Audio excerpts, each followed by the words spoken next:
Also happening now, some developments in the Joran van der Sloot case. A short time ago, police in Peru transferred him to the prosecutor's office there in Lima. The police chief says, quote, "We've practically closed the case."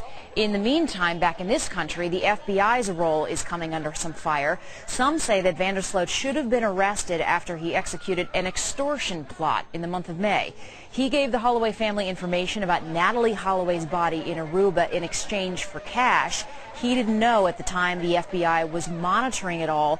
Subsequently, he left Aruba, ended up in Peru, and another young woman has ended up dead. Beau Dietl is with us, private investigator, head of Beau Dietl Associates. Beau, you had a role in this, potentially. You were in Aruba for this exchange of cash and information initially? No, I was not in Aruba. I got involved in 2007 with John Kelly.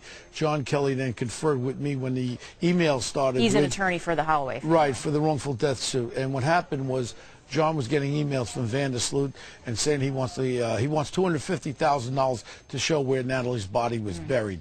They set this thing up. We contacted the FBI. FBI says, we'll handle it from here. John goes down there to a hotel room. A 15,000 is wire transferred to the Netherlands, and also 10,000 is counted out. So Joran van der Sloot sits in this room last month in Aruba, has 10 grand in his hand, and gets another 15,000. 15 wire transfer. You have two charges now. You have extortion. You also have wire fraud. On top of it, a lot of people are missing a very important thing. During this confrontation, he admits to how Holloway got killed and his involvement of killing Natalie Holloway. Under the Aruban law, just what he said right then and there, the Aruban government, who was part and parcel with the FBI, could have held him for 180 days. So you're saying on this sting, in the midst of this sting that the FBI was videotaping, we have now learned that that Joran van der Sloot confesses, yet again, he did it a couple years ago, confesses to killing Natalie Holloway, and then tells who he thinks is a representative of the Holloway family, tells him where the body is? Right, and he actually takes him to this location where it's supposed to be. But then again, this is new information under the law of Aruba. Now remember, we're in Aruba now. The FBI's in Aruba, so the Aruban officials were part and privy of this whole thing. Okay, so why is Joran van der Sloot then allowed to leave Aruba? Why wasn't he arrested then? What is the answer to that question? That's a great question. The next time that John Kelly finds out he's gone is when he's getting text messages from the FBI if he heard from him. And I really believe it was something as far as with Aruba.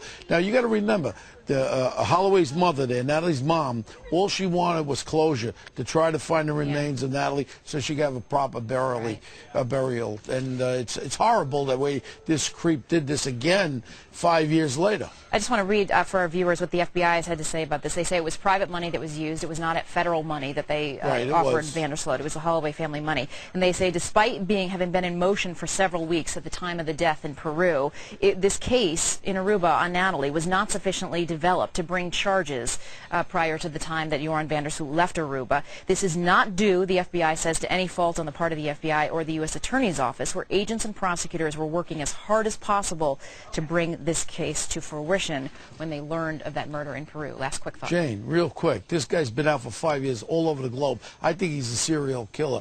You will never let him out of surveillance, first of all. He committed the crimes of extortion and also wire fraud, also admitted to being involved in her death with new information. The Aruban officials should have combined with the FBI. They should have held him on that 180 days under their law. Well, we'll keep looking for answers. Beau Dietl, thanks for your thoughts. John?